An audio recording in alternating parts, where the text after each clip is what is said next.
साथी नमस्कार। आज अपना सेकंड ग्रेड का स्पेशल टॉपिक जो है अ, कृषि से संबंधित उससे विशेष प्रश्न आते हैं आर्थिक समीक्षा से संबंधित है। उसमें 3-4 टॉपिक मेंशन कर रखे हैं, उनमें से कृषि है और विश्व प्रवासन रिपोर्ट, ये दोनों मैंने एक ही सम्मिलित बनाए हैं। ये मेरा खुद के नोट्स है। तो देखिए इंपॉर्टेंट है बहुत, इसको आपको देख के जाना है, इसमें से प्रश्न बैठेंगे ही और शॉर्ट है। तो आप इसको एक बार जल्दी-जल्दी से पढ़ लेंगे तो भी आपके कहीं न कहीं एक ना एक प्रश्न तो अवश्य आ ही जाएगा। एक बार देखिए आप। सबसे पहले देखें अपन विश्व भूगोल, जनसंख्या की एवं मानव विकास, इसके बारे में आपको बताया जाएगा। विश्व प्रवासन रिपोर्ट 2026 की बात कर रहे हैं। इससे पहले 2024 की जो दे रखी थी, इनमें से प्रश्न आने की संभावना कम है क्योंकि ये लेटेस्ट रिपोर्ट है, वर्ल्ड माइग्रेशन रिपोर्ट। तो अंतर्राष्ट्रीय प्रवासी की अनुमानित जो संख्या है 2026 के अनुसार वो हो गई अपने 304 मिलियन, यानी 30.4 करोड़। इनमें से पुरुष प्रवासी कितने हैं 52% और महिला प्रवासी कितने हैं 48%। 52 और 48 100% हो जाते हैं। और ये मिलियंस में होंगे तो इसको देखेंगे 103 मिलियन पुरुष लोग और महिला जो है वो 65 मिलियन। याद रखिएगा, इंपॉर्टेंट फैक्ट्स है। विशेष नोट्स में है, यूरोपीय देशों में महिला प्रवासियों की संख्या पुरुषों से अधिक है, विशेषकर फ्रांस, इटली और स्पेन में। फिर है विश्व जनसंख्या में प्रवासियों का अनुपात कितना है, तो ये है 3.7%। प्रवासी श्रमिकों की कुल संख्या 169.7 मिलियन, कुल प्रवासियों का लगभग 68.4% हिस्सा कुछ आय वाले देशों में रहता है। नेक्स्ट है विश्व अंतर्राष्ट्रीय प्रेषण, जो रेमिटेंस जो आता है अपने, वो है 905 अरब डॉलर। प्रेषण प्राप्त करने में शीर्ष देश जो है, प्रथम स्थान है भारत, द्वितीय स्थान है मैक्सिको।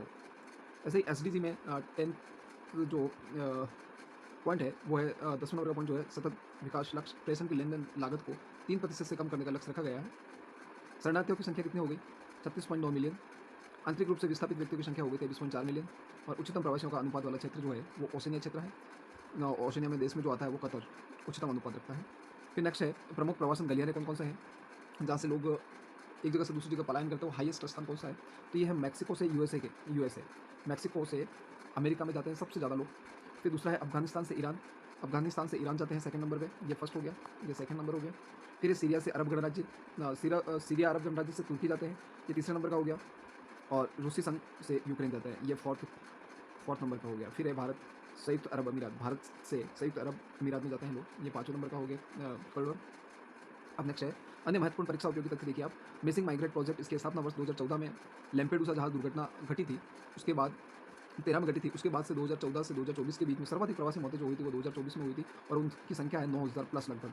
सर्वाधिक अभी प्रवासियों की जो मौतें हुई थी वो 2024 में हुई थी। 2014 से लेकर 2024 के बीच में अगर देखा जाए तो 2024 में हुई थी और वो थी 9000। ये आंकड़ा आने लायक है, ठीक है। अपने चैनल का नाम है शिवम क्लासेज। अगर आपको को अच्छा लगे तो इसको आप सब्सक्राइब कर सकते हैं और कर लीजिए, अच्छा रहेगा। अंतर्राष्ट्रीय मोबाइल छात्र वे हैं जो एक देश से दूसरे देश में पढ़ने जाते हैं, उनको बोलते हैं मोबाइल स्टूडेंट्स, ठीक है ना। इसमें सबसे बड़ी हिस्सेदारी एशिया महाद्वीप के देशों से है। चीन, भारत, उज़्बेकिस्तान, वियतनाम, इन लोगों की सबसे ज़्यादा हिस्सेदारी है। प्रवासी संकेंद्रण अंतर्राष्ट्रीय प्रवासियों का लगभग 50% हिस्सा दुनिया के केवल 20 देशों में निवास करता है। फिर दूसरा पॉइंट जो है वैश्विक जनसंख्या वितरण एवं घनत्व। जनसंख्या के आधार पर शीर्ष देशों का अवरोही क्रम ये है। अवरोही क्रम का मतलब होता है सबसे ज़्यादा से फिर कम कम कम और सबसे कम, इस प्रकार से जो होता है उसको अवरोही क्रम बोलते हैं, डिसेंडिंग ऑर्डर बोलते हैं। रिपोर्ट 2025 तक की स्मरण सूत्र देखिए, निम्नलिखित कोड जो है मैंने बता रखा है, मेरा खुद का है। तो BCU, इपाना, ब्राह्मणुई, आप जैसे भी याद कर सकते हैं, मैंने इस तरह से याद किया है और आपको भी बताया है। तो एक सबसे पहले लिखा हुआ है बी का अर्थ हो गया भारत। इसमें भारत में सबसे ज़्यादा जनसंख्या है, 143 करोड़ थी लगभग, इनसे अभी प्लस हो गए हैं। और फिर सी का अर्थ हो गया चाइना हो गया। फिर यू का अर्थ हो गया USA। फिर ई का अर्थ है इंडोनेशिया। फिर पा का अर्थ है पाकिस्तान। और ना से हो गया नाइजीरिया। और ब्रा से हो गया ब्राज़ील। और बांग से हो गया बांग्लादेश। रू से हो गया रूस। और ई से हो गया इथोपिया। इस प्रकार से ये 10 देश बताए मैंने और इनमें से आपका प्रश्न बैठ जाएगा, ठीक है ना। फिर वैश्विक जनसंख्या वितरण की विशेषता क्या है। 90% जनसंख्या जो है पृथ्वी के केवल 10% स्थलीय भाग पर निवास करती है। 10% स्थलीय भाग पर 90% जनसंख्या रहती है। और कुल जनसंख्या का 3.4% भाग एशिया और यूरोप महाद्वीप पे रहता है। नेक्स्ट है 80% जनसंख्या जो है महाद्वीपों के किनारों पर रहती है। किनारों और सागर तल से 500 मीटर की ऊंचाई वाले क्षेत्रों में रहती है। फिर 80% जनसंख्या 20 से 60 डिग्री उत्तरी अक्षांश के बीच में रहती है। उत्तरी अक्षांश का मतलब ये अपना ग्लोब हो गया, तो ग्लोब के ये वाला ऊपर वाला जो भाग है ये उत्तरी अक्षांश कहलाता है। ये वाला पूरा जो है उत्तरी अक्षांश कहलाता है। और ये जो है दक्षिणी अक्षांश यानी दक्षिणी गोलार्ध, ये उत्तरी गोलार्ध है और ये दक्षिणी गोलार्ध है। तो इन वाले भाग में जो है ज़्यादा जनसंख्या रहती है, वो भी 20 से 60 डिग्री तक 80% जनसंख्या निवास करती है। और 60 डिग्री उत्तरी अक्षांश के उत्तर में केवल 1% आबादी रहती है। क्षेत्रफल के अनुसार बड़े देश जो है वो घटते क्रम में बताएंगे आपको, सबसे बड़ा, छोटा, छोटा, इस प्रकार से। पहले मैंने आपको जनसंख्या के आधार पर बताया था, अब है क्षेत्रफल के आधार पर। तो सबसे पहला हो गया रशिया, रूस, फिर Canada, China, America, Brazil, Australia, Bharat, Argentina, Kazakhstan, Algeria. इसका भी एक ट्रिक है, रुख चीन अब आ भारत अर्जेंट और कजाकिस्तान और अल्जीरिया, इनको याद रखिए। तो रूस से हो गया रूस, क से हो गया कनाडा, चीन से हो गया चीन हो गया, अ से हो गया अमेरिका, ब से हो गया ब्राज़ील, आ से हो गया ऑस्ट्रेलिया और भारत से हो गया भारत और अर्जेंटीना यानी अर्जेंटीना और कजाकिस्तान और अल्जीरिया। इस प्रकार से ये क्षेत्रफल के अनुसार घटते क्रम में है। क्षेत्रफल के अनुसार सबसे छोटे देश जो है वो है Vatican City, Monaco, Nauru, Tuvalu, सेरिमोइनो। ठीक है, फिर है महाद्वीपों का घटते क्रम में जनसंख्या घनत्व देखना है। तो सबसे पहले सबसे ज़्यादा जो जनघनत्व है 154 व्यक्ति प्रति वर्ग किलोमीटर एशिया महाद्वीप में। फिर है अफ्रीका का 52 है, यूरोप का 34 है, लैटिन अमेरिका कैरिबियन का 33 है, उत्तरी अमेरिका का 21 है और ओसेनिया ऑस्ट्रेलिया जो है उसका 5 प्रति व्यक्ति किलोमीटर है, वर्ग किलोमीटर है। अब जनसंख्या घनत्व के आधार पर विश्व के प्रमुख देश जो है वो इस प्रकार से हैं। अत्यधिक घनत्व 250, अत्यधिक घनत्व की श्रेणी में वे लोग आते हैं जो 250 प्लस व्यक्ति प्रति वर्ग किलोमीटर होते हैं। अगर आपको श्रेणियाँ पूछी जाएगी तो इस प्रकार से आपको आंकड़ा दे रखा होगा। अत्यधिक श्रेणी में कितने लोग आते हैं, तो 250 से प्लस वाले। ऐसा में है पूर्वी एशिया, दक्षिणी एशिया, संपूर्ण उत्तरी पूर्वी एशिया और उत्तरी पश्चिमी यूरोप और उत्तरी अमेरिका का उत्तर पूर्वी प्रदेश, ये है अत्यधिक घनत्व वाले। फिर अधिक घनत्व 100 से 250 के बीच में जो आते हैं वो अत्यधिक घनत्व वाले और सामान्य घनत्व वाले हैं 10 से 100।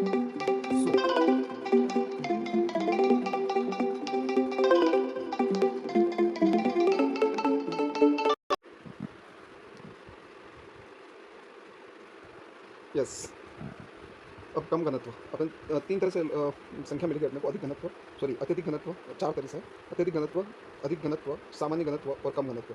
अब कम घनत्व में कौन सा आता है, 1 से 10 प्रति वर्ग किलोमीटर में 1 से 10 तक के 10 तक लोग मिलते हैं, उसको कम घनत्व बोलते हैं। प्राय जनविहीन क्षेत्र यानी 1 से भी कम है, कहीं एक है या कहीं कुछ नहीं है, उसको प्राय जनविहीन क्षेत्र बोलते हैं। फिर जनसंख्या वितरण को प्रभावित करने वाले प्रमुख कारक कौन कौन से हो सकते हैं, प्राकृतिक कारण है, आर्थिक कारण है, सामाजिक कारण है। जैसे प्राकृतिक कारण में उछाउछ हो गया, जल की उपलब्धता है, जलवायु मृदा। फिर आर्थिक कारण में खनिज, नगरीकरण, औद्योगिकरण। सामाजिक में है सांस्कृतिक कारण, धर्म, संस्कृति, रीति रिवाज, राजनीति, शांति और स्थिरता। इस प्रकार से और जनसंख्या घनत्व के विभिन्न प्रकार एवं सूत्र ऐसे हैं। गणितीय घनत्व होता है, आर्थिक घनत्व होता है, कायिक घनत्व होता है, कृषि घनत्व है, पोषण घनत्व है। तो गणितीय घनत्व में क्या होता है, कुल जनसंख्या बटे हुए कुल क्षेत्रफल। फिर आर्थिक घनत्व में होता है कुल जनसंख्या बटे कुल संसाधन होता है। फिर कायिक घनत्व, ये इंपॉर्टेंट है, यहाँ से प्रश्न आ सकते हैं। कुल जनसंख्या बटे हुए कुल कृषि योग्य क्षेत्रफल, कृषि करने योग्य क्षेत्रफल कितना है वो नीचे आएगा और कुल जनसंख्या आएगा, वो कायिक घनत्व कहलाता है। फिर कृषि घनत्व है कुल कृषक जनसंख्या बटा कुल कृषि भूमि आती है। फिर पोषण घनत्व, कुल जनसंख्या बटा खाद्य फसलों का क्षेत्रफल। जनसंख्या से जुड़े अन्य महत्वपूर्ण बिंदु क्या है वो देख लीजिए। जनसंख्या विस्फोट का काल वर्ष 1950 ईस्वी से 2000 ईस्वी का काल विश्व में सर्वाधिक जनसंख्या वृद्धि का समय माना जाता है। फिर विश्व जनसंख्या दिवस 2025 की जो थीम है वो है युवाओं को एक निष्पक्ष और आशापूर्ण दुनिया में अपने मनचाहे परिवार बनाने के लिए सशक्त बनाना। ये 2025 की थीम है। अपने को थीम जो पूछेंगे वो 2025 की ही पूछेंगे, क्योंकि 11 जुलाई को विश्व जनसंख्या दिवस मनाया जाता है। तो अपना एग्ज़ाम जो है वो 12 से 18 के बीच में है। तो करंट इतना तो है ही नहीं कि 2-3 दिन पहले का पूछ ले, नहीं पूछेगा, इसलिए 2011 का ही पूछेगा। अगर जनसंख्या से संबंधी तो थीम ये हो जाएगी अपनी 2025 की, युवाओं को एक निष्पक्ष और आशापूर्ण दुनिया में अपने मन चाहे परिवार बनाने के लिए सशक्त बनाना। ओके। फिर विश्व औसत लिंगानुपात 100 महिलाओं पर 102 पुरुष, 100 महिलाओं पर 102 पुरुष, ये विश्व की जनसंख्या का लिंगानुपात है। सर्वाधिक पुरुष लिंगानुपात वाला देश जो है वो है लातविया, 85 महिलाएं हैं यहाँ प्रति 100 पुरुषों पर। ठीक है। अभी भारत का लिंगानुपात जो है जनगणना 2011 के अनुसार, अभी लेटेस्ट जो जनगणना हो रही है उनके आंकड़े आने अभी बाकी हैं, फिर उसके आधार पर होगा। फिर अभी 2011 के आधार पर ही देखना पड़ेगा। तो 1000 पुरुषों पर 943 महिलाएं हैं, उनको 943 ही बोलते हैं, आप इसको 943 भी बोलते हैं और भी कुछ बोल सकते हैं, पता नहीं है। फिर है मानव विकास सूचकांक HDI, ह्यूमन डेवलपमेंट इंडेक्स। प्रतिपादक इसके जनक जो है वो डॉक्टर महबूब उल हक पाकिस्तान के हैं, HDI के। और शुरुआत प्रथम रिपोर्ट वर्ष 1990 में जारी की गई थी। मानव विकास के मुख्य 4 स्तंभ होते हैं, कौन सा, क्षमता, सतत पोषणीयता, उत्पादकता और सशक्तिकरण। HDI रिपोर्ट नवीनतम आंकड़े कुल 193 देशों में से भारत का स्थान जो 130 है, भारत का स्कोर 0.625। शीर्ष स्थान पर जो देश है वो आइसलैंड है, 0.972 है। और सबसे निचला जो स्थान है वो दक्षिण सूडान का है, 0.388 सॉरी। भारत से बेहतर स्थिति वाले पड़ोसी देश जो है श्रीलंका, चाइना, श्रीलंका और भूटान। अब देखेंगे अपन भारतीय अर्थव्यवस्था एवं कृषि के आंकड़े जो हैं वो आप देखेंगे महत्वपूर्ण है। कृषि क्षेत्र के प्रमुख आंकड़े एवं लक्ष्य। कृषि का मुख्य ध्येय जो है वह उत्पादकता बढ़ाना, आय सुरक्षित करना और खाद्य सुरक्षा सुनिश्चित करना। औसत वार्षिक वृद्धि जो है 2016 से 2025 कृषि और संबंधित क्षेत्र में 4.40% की औसत वार्षिक वृद्धि दर्ज की गई है। GVA सकल मूल्य वर्धन, यानी अपने पूरे देश का जो सकल मूल्य वर्धन जो है वो योगदान, उसका योगदान क्या है राष्ट्रीय आय के GVA में कृषि का लगभग 18.4% है और 1/5वां भाग योगदान है। लगभग में बता रखा है, अगर एग्जैक्ट 1/5 होता तो 20% होता, पर 18.5 लगभग कह सकते हैं हम। और कृषि कार्य बल जो है भारत की कुल जनसंख्या का 46.1%, मतलब 18.4% जीवे का हिस्सा इनकम होती है। बट इसमें लोग कितने लगे हुए हैं? लोग जो लगे हुए हैं वो सबसे ज़्यादा इस क्षेत्र में लगे हुए हैं, 46.1% कार्यबल क्षेत्र में संलग्न है। फिर मत्स्य क्षेत्र में वृद्धि हुई सबसे ज़्यादा 2024 से 2025 के बीच। कृषि उपक्षेत्रों में सर्वाधिक वृद्धि 140% प्लस मत्स्य पालन क्षेत्र में रही है। कुल खाद्यान्न उत्पादन जो हुआ है वो 3,577.3 लाख मीट्रिक टन पिछले वर्ष से 254.3 मीट्रिक टन अधिक रहा। अब है बागवानी उत्पादन 262.8 मिलियन टन। खाद्य तेल मिशन का लक्ष्य है 2030 तक 70 मिलियन टन करना है। जीवीए में 2020 से 2024 के दौरान कृषि क्षेत्र की संचयी वृद्धि जो है वो 4.7% है। अब है जीवीए में क्षेत्रवार वृद्धि दर प्रतिशत। कृषि क्षेत्र 3.1% वृद्धि हुई है। उद्योग में 6.2%, सेवा में 9.11%। ये एक अच्छा आंकड़ा दे रखा है, 3.1, 6.2 और 9.11। 3 3 6 3 3 9, फिर 1 2 और 11। कुछ याद करने का छोटा सा तरीका है, उसको याद कर सकते हैं। स्थिर कीमतों पर भारत की कुल वृद्धि दर जो है 7.3% है। अब कृषि क्षेत्र का योगदान वर्ष 2025-26 के अनुसार देखिए, सबसे ज़्यादा है फसल का 52.2%। ये राष्ट्रीय आंकड़े हैं, ये नेशनल आंकड़े हैं, न कि ये स्टेट के हैं। इसको क्रॉस करिए और ये है तो नेशनल के आंकड़े हैं, ध्यान रखिए। फसल 52.2%, पशुपालन जो है 31.2%, वानिकी में है 7.8%, मत्स्य में है 6.6%। और जस्ट अगर स्टेट के देखे जाए तो स्टेट के पशुपालन का सर्वाधिक है, सबसे पहले पशुपालन आता है, फिर फसल आएगी, ये सीक्वेंस पूछी जाती है, ध्यान रखिए, फिर वानिकी और मत्स्य, इस प्रकार से इसका क्रम रहेगा, ठीक है। ये स्टेट लेवल का है और ये नेशनल लेवल का है। वैश्विक स्तर पर उत्पादन में भारत का स्थान जो है, प्रथम स्थान किन किन चीज़ों में है? सबसे पहले दूध में है, दूध, दाल, मसाले, केला, आम, पपीता, जूट। दूध, दालें, मसाले, केला, आम, पपीता, जूट। दूध, दालें, मसाले, केला, आम, पपीता, जूट, इनमें प्रथम स्थान है। याद रखिए, इसमें से कुछ भी आ सकता है। द्वितीय स्थान जो है, गेहूँ, चावल, कपास, गन्ना, फल, सब्जी, सोयाबीन। गेहूँ में दूसरा स्थान, चावल में दूसरा स्थान, कपास में दूसरा स्थान, गन्ने में दूसरा स्थान, फल में दूसरा स्थान, सब्जी में दूसरा और सोयाबीन में दूसरा स्थान। ये वैश्विक स्तर पर भारत का स्थान बता रखा है। फिर ये प्रमुख फसलें और उत्पादक राज्य।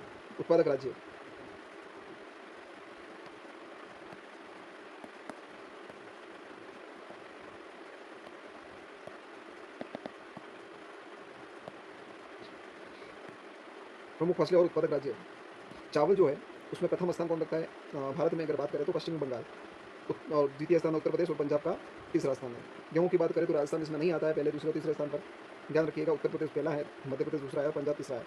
ये उत्तर प्रदेश वाला आ चुका है प्रश्न, पहले ध्यान रखिए, यहाँ से एक प्रश्न टकेगा। मक्के में कर्नाटक, मध्य प्रदेश और बिहार। जो में राजस्थान प्रथम स्थान पर है, ध्यान रखिए, फर्स्ट। फिर बात करते हैं ज्वार में राजस्थान का स्थान है तीसरा, यहाँ पे लिख रखा है। जो में पहला स्थान।